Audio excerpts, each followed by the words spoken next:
Please subscribe, press bell icon, like, comment, share. Please subscribe my channel. नमस्ते दोस्तों, आज अपना ये अमालगमेशन का सेकेंड लेक्चर है। जैसे कि पहले लेक्चर में हमने देखा था अमालगमेशन क्या होता है। तो दो अलग अलग कंपनी जो सिमिलर टाइप का बिजनेस करती है, वो दोनों मिलकर अगर एक नई कंपनी फॉर्म कर लेती है, अपनी खुद की पहली कंपनी बंद कर कर, तो उसको हम कहते हैं amalgamation of companies. Amalgamation companies में हमने एग्जांपल लिया था कि ए कंपनी और बी कंपनी दोनों सिमिलर टाइप का बिजनेस करते हैं। उनको उनका कैपिटल एक्सपांड करना है, उनकी जो कंपटीशन है वो कम करना है, बिजनेस को बढ़ाना है। तो ए कंपनी और बी कंपनी क्या करेगी, खुद का ए कंपनी वाइंड अप करेगी बिजनेस, बी कंपनी भी वाइंड अप करेगी, लिक्विडेट करेगी, बंद कर देगी खुद का बिजनेस। दोनों एक हो जाएंगे और नया बिजनेस स्टार्टअप करेंगे, नए नाम से नई कंपनी वो एस्टेब्लिश करेंगे, ए बी कंपनी लिमिटेड नाम से। उसे हम कहते हैं अमालगमेशन। तो अमालगमेशन, एब्सॉर्प्शन, रिकंस्ट्रक्शन क्या होता है, इसका हमने मीनिंग भी देखा था, उनमें क्या डिफरेंस है वो देखा था। अमालगमेशन के टाइप्स हमने देखे थे, आपको अगर याद होगा तो अमालगमेशन के हमने दो टाइप्स उसमें देखे थे। उसके बाद हमने अमालगमेशन के टाइप देखने के बाद मैंने कहा था कि मिलते हैं नेक्स्ट लेक्चर में, और वैसे ही हम आज स्टार्ट कर रहे हैं अपना अगला लेक्चर। वहां पे हम रुके थे, तो चलिए देखते हैं अगला लेक्चर। तो पहले मैं बता दूं कि methods of accounting for amalgamation, हमने जो दो टाइप्स देखे थे उसमें अगर हमें आगे जाना होगा तो अकाउंटिंग मेथड कौन सी है अमालगमेशन में, वो हमें देखना होगा। तो पहली मेथड है the pooling of interest method, यहाँ पे दिख रहा है, और दूसरी है द परचेस मेथड। तो पूलिंग ऑफ इंटरेस्ट मेथड क्या होता है? Under the pooling of interest method, the assets, liabilities and reserves of the transferor company are recorded by the transferee company at their existing carrying amount. Pulling of interest method में जो कुछ भी new company old company का assets और liabilities purchase करेंगी, वो purchase करने के बाद या टेक ओवर करेगी, करने के बाद वो एग्जिस्टिंग कैरिंग अमाउंट पर ही कैरी करने वाली है। ये होता है इंटरेस्ट मेथड। जैसे कि मर्जर में हमने देखा था amalgamation in the nature of merger. तो ये मर्जर की सिस्टम है, मर्जर सिस्टम में पुलिंग मेथड आती है, क्योंकि जो 5 कंडीशन हमने देखी थी उसमें से एक कंडीशन थी कि जो कुछ भी एसेट्स और लायबिलिटीज टेक ओवर करेंगे या देने का सोचेंगे, वो सब उनको रिकॉर्ड करना पड़ेगा उसी वैल्यू में जो कि बुक वैल्यू थी या पहले वाली वैल्यू थी ओल्ड कंपनी की। तो ये जो है वो मर्जर मेथड में आ जाता है। और द परचेस मेथड नाम में ही है, परचेस मेथड की ही एक प्रक्रिया है। Under the purchase method the transferee company accounts for the amalgamation either by incorporating the assets and liabilities at their existing carrying amount, और ये तो existing carrying amount में ले सकती है, और by allocating the consideration to individual identifiable assets and liabilities of the transferor company on the basis of their fair values at the date of the amalgamation। इसमें दोनों हो सकते हैं कि जो रिकॉर्डेड वैल्यू है और वो जो टेकन ओवर वैल्यू हम उसे कहेंगे या फिर फेयर वैल्यू कहेंगे, दोनों कंडीशन इसमें हो सकती है परचेस मेथड में। आगे जाकर हम एक्सप्लेन इसको अच्छे से कर देंगे। उसके बाद मेथड्स ऑफ अकाउंटिंग, जैसे हमने अभी डिस्कस किया है, टाइप्स ऑफ अमालगमेशन हमने दो देखे थे, the nature of purchaser, in the nature of merger. In the nature of purchaser accounting method होगी purchase method, in the nature of merger accounting method होगी pooling of interest method. 5 conditions याद रखिएगा, अगर याद नहीं है तो पहले वाला लेक्चर फिर से आप देख सकते हो। 5 कंडीशन कंप्लीशन करने के बाद मर्जर मेथड आती है। तो यहाँ पे और बहुत महत्वपूर्ण एक बात है, वो है पीसी। आप कहोगे पीसी क्या है? तो पीसी है परचेस कंसिडरेशन। परचेस कंसिडरेशन क्या होता है? जो परचेसिंग कंपनी है उसे हम कहते हैं ट्रांसफरी कंपनी। जो न्यू कंपनी है वो ओल्ड कंपनी का बिजनेस एक्वायर कर रही है, ले रही है, तो उसके एसेट्स लेगा, पूरी कंपनी लेने वाली है, लायबिलिटी देने वाली है, उसका पेडअप करने का सोच रही है, तो उसकी एसेट ओल्ड कंपनी ऐसे ही फ्री में नहीं देगा। तो उसका बिजनेस एक्वायर करने के बाद न्यू कंपनी को ट्रांसफरर कंपनी को ओल्ड कंपनी को कुछ देना होता है, in term of shares, in term of debentures, in term of cash, or in any other format also. They can paid assets also. तो जो न्यू कंपनी है ओल्ड कंपनी को उनके बिजनेस के बिहाफ जो कुछ भी देगी उसे हम कहेंगे परचेज कंसिडरेशन। यहाँ पे देखा जाए तो वहां पे डेफिनेशन दी है as per accounting standard 14, purchase consideration is the aggregate of shares and other securities issued and the payment made in the form of cash or other assets by the transferee company to the shareholders of the transferor company। यानी old company new company old company के share holders को जो कुछ भी देने वाली है उसे कहेंगे परचेज कंसिडरेशन। शेयर होल्डर्स को क्योंकि शेयर होल्डर्स ये बिजनेस के ओनर होते हैं, जो ओनर है, जो मालिक है, उनको ही देना होगा ना, उनका बिजनेस हम लेंगे तो उनको कुछ चाहिए, तो जो कुछ भी हम देंगे उसे कहेंगे परचेज कंसिडरेशन। तो आगे है कि हम परचेज कंसिडरेशन में क्या नहीं लेंगे, वो भी बहुत इंपॉर्टेंट है। तो payment due to debenture holders और क्रेडिटर्स और any other outside liabilities, we cannot take that item in the purchase consideration। अगर डिबेंचर्स होल्डर को हम कुछ दे रहे हैं, क्रेडिटर्स को हम कुछ दे रहे हैं, तो वो कुछ ओनर नहीं है ना। परचेज कंसिडरेशन क्या होता है, ओनर को जो न्यू कंपनी देने वाली है शेयर होल्डर्स को, फिर वो इक्विटी शेयर होल्डर होंगे या प्रेफरेंस शेयर होल्डर होंगे, उनको न्यू कंपनी जो देने वाली है उसे हम परचेज कंसिडरेशन कहेंगे। तो डिबेंचर होल्डर को जो कुछ भी दिया है वो पीसी में नहीं आएगा, क्रेडिटर्स या अदर लायबिलिटी है उसको अगर हम कुछ देते हैं तो वो भी पीसी में नहीं आएगा। तो दोस्तों समझ में आया what is PC. New company ने ओल्ड कंपनी के शेयर होल्डर्स को उनके बिजनेस के बिहाफ जो कुछ भी दिया उसे कहेंगे हम परचेज कंसिडरेशन। नेक्स्ट है इन व्हाट फॉर्म, वो क्या क्या दे सकते हैं। यहाँ पे आप देख रहे हो A company, B company, old company है, हमारे लैंग्वेज में ट्रांसफरर कंपनी है, और ये जो ए बी लिमिटेड कंपनी है ये न्यू कंपनी है, जो अमालगमेशन इनका होकर न्यू कंपनी एस्टेब्लिश हो गई है।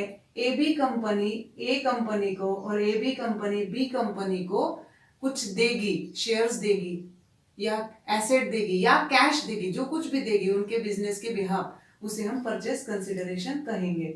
तो परचेज कंसिडरेशन कैलकुलेट करने के लिए मेथड्स है, तो 4 मेथड है, वैसे तो लमसम मेथड भी इसमें आएगी, लेकिन हम यहाँ पर 2 मेथड्स देखने वाले हैं। पहली मेथड है नेट असेट मेथड और दूसरी है net payment method. Net asset method बहुत ही सिंपल है।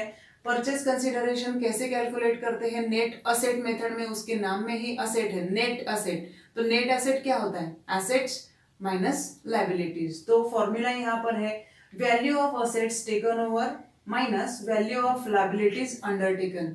न्यू कंपनी ओल्ड कंपनी की जितनी एसेट्स टेक ओवर कर रही है जिस वैल्यू पर, टेकन ओवर वैल्यू, यानी सपोज बिल्डिंग 50,000 की बुक वैल्यू दिख रही है, लेकिन न्यू कंपनी कहेगी बिल्डिंग पुराना हो गया, अभी मैं 20,000 में लेता हूँ, तो टेकन ओवर वैल्यू उसकी हो जाएगी 20,000। वो बुक वैल्यू में 50,000 है, ले रहे हैं हम 20,000 में, इसलिए टेकन ओवर वैल्यू हो गया 20,000 का। So value of assets taken over minus value of liabilities undertaken. Creditors, bills payable, outside liability या ट्रेड लायबिलिटी, ट्रेड क्रेडिटर्स हम जो देंगे वो माइनस करने के बाद हमें परचेज कंसिडरेशन मिल जाएगा। ये मेथड है net asset method, assets taken over minus liability assumed भी उसको हम कहेंगे। सेकेंड मेथड है net payment method.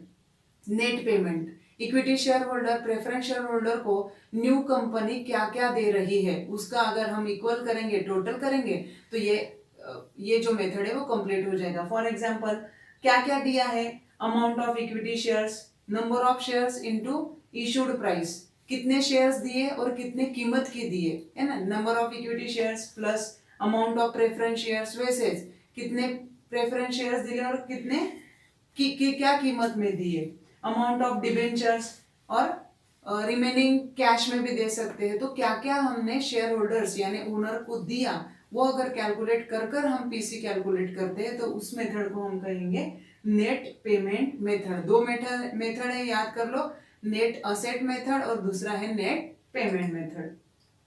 Net asset method बहुत ही महत्वपूर्ण है, बहुत सारे प्रॉब्लम में यही पूछा जाता है। तो वो कैसे, उसमें कुछ इंपॉर्टेंट थिंग है वो पहले देखेंगे कि नेट असेट मेथड में क्या क्या इंपॉर्टेंट चीजें हैं। The following relevant points are to be noted while ascertaining the purchase price under this method।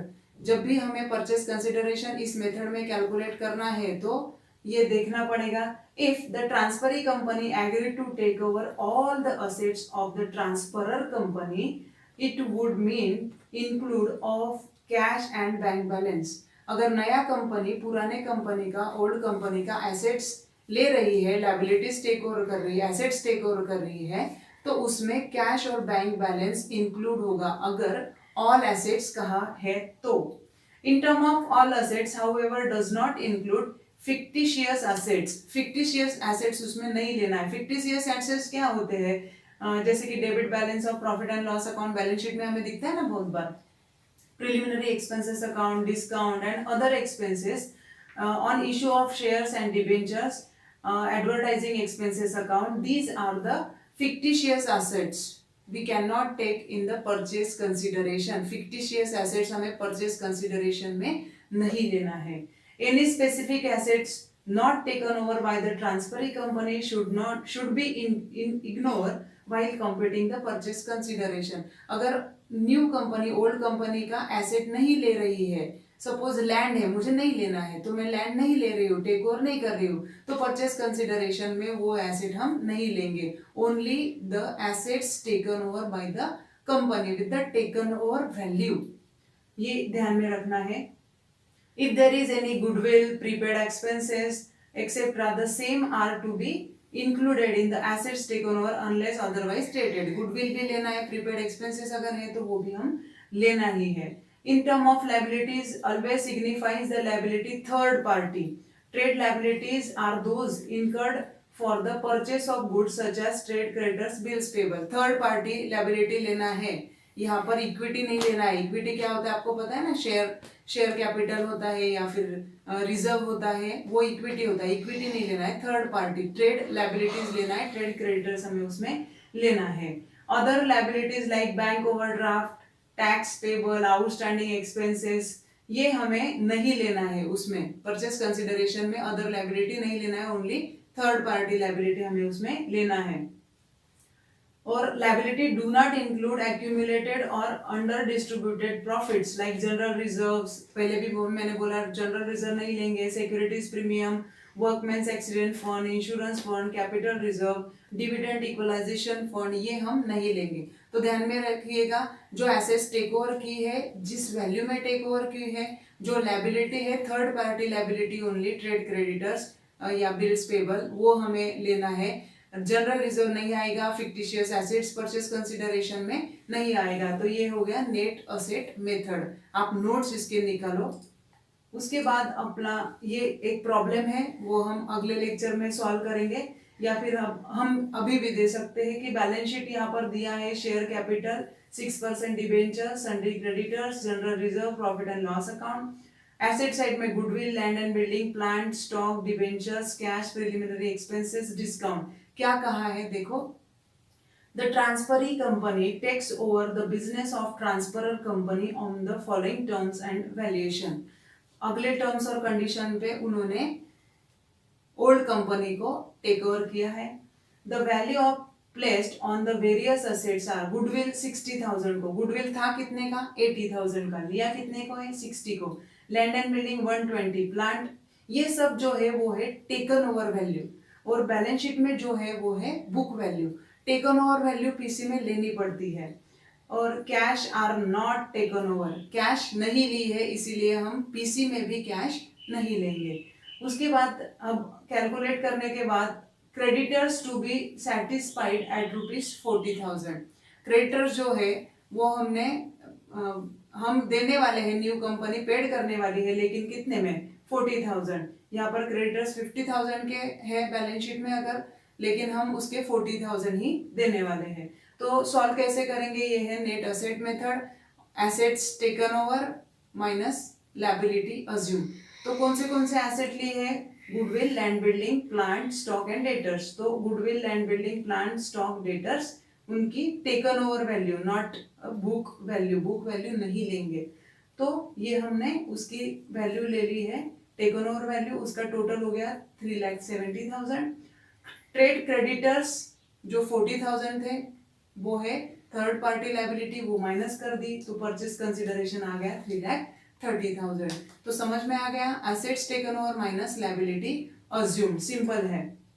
Net payment method ये दूसरा है, क्या क्या देंगे ओनर को, इक्विटी शेयर होल्डर को क्या क्या देंगे, प्रेफरेंस शेयर होल्डर को क्या क्या देंगे, तो वो सब टोटल होने के बाद वो हो जाएगा net payment method purchase consideration. उसमें क्या क्या करना है, the assets and liabilities taken over by the transferee company and the value at which they are taken over by not relevant to the compute the purchase consideration। Assets कितने को लिया है, कितने का बुक वैल्यू है, यहाँ पे उसको कुछ भी लेना देना नहीं है। All payments agreed upon should be added whether it is for equity share holders और preference share holders. Equity share holder और प्रेफरेंस शेयर होल्डर को जो जो दिया है वो सब हमें ऐड करना है। If any liability is taken over by purchasing company to be discharged later on, such amount should not be deducted or added while the computing purchase consideration। liability लिया है, कितने को लिया है, देने वाले हैं, नहीं देने वाले हैं, purchase consideration में इस मेथड में लेना नहीं है, ऐड करना नहीं है, डिडक्ट भी करना नहीं है। When liabilities are not taken over by the transferee company, they are neither added, लेना है नहीं लेना है, लिया है नहीं लिया है, हमें परचेस कंसिडरेशन में वो दिखाना ही नहीं है। Any payment made by transferee company to some other party on behalf of transfer company are to be ignored. जैसे कि मैंने कहा था कि ओनली शेयर होल्डर्स को, equity share holder, preference share holder को जो कुछ भी दिया जाने वाला है वही पीसी में आएगा। डिबेंचर होल्डर को दिया है वो नहीं आएगा, क्रेडिटर्स को दिया है वो नहीं आएगा। तो ये सब बातें आप ध्यान में रखिएगा, मैं बार बार कह रही हूँ कि नोट्स निकालो। उसके बाद ये प्रॉब्लम उसका दिया हुआ है, ये है बैलेंस शीट, बैलेंस शीट में एसेट्स दिए हैं, शेयर कैपिटल है, इक्विटी शेयर्स दिए हैं और जनरल रिजर्व 7% डिबेंचर्स और करंट लायबिलिटी दिया है। एडजस्टमेंट क्या है देखते हैं, the transferor company the transferee company agrees to discharge the 7% debentures at a premium of 10% by issuing 9% debentures of the purchasing company। Purchasing company जो है, न्यू कंपनी जो है, वो डिबेंचर्स होल्डर को देने वाली है। मैंने बोला कि अगर पीसी कैलकुलेट करना है तो डिबेंचर्स होल्डर को कुछ भी दिया जाए वो इसमें हम नहीं लेंगे। Preference shares are discharged at the premium of 10% by issuing 15% preference shares of ₹100 each in the transferee company। तो preference shares are discharged, preference shares देने वाले हैं at the premium of 10%, 10% का प्रीमियम यानी ज्यादा अमाउंट। तो देखो preference shares कितने हैं, 3,75,000, उस पे 10% का प्रीमियम आएगा, तो 10% का प्रीमियम हम उसमें ले सकते हैं। उसके बाद है इक्विटी शेयर्स, इक्विटी शेयर्स है 75,000 और उन्होंने लिखा है एवरी 3 इक्विटी शेयर्स फॉर 2, इसीलिए हमने उसमें दिखाया है 75,000 इंटू 3/2, 3 के लिए 2 इक्विटी शेयर्स वो देने वाले हैं, इसके लिए वो आएगा। उसके बाद कैश के बारे में बोला है उन्होंने, पेमेंट ₹3 पर इक्विटी शेयर, तो 75,000 into 3 is equal to 2,25,000 in cash. ये तीनों चीज़ें दी जाएंगी, इक्विटी शेयर्स, प्रेफरेंस शेयर्स और कैश, और तीनों मिलाकर हमारा परचेस कंसिडरेशन हो जाएगा 17,62,500।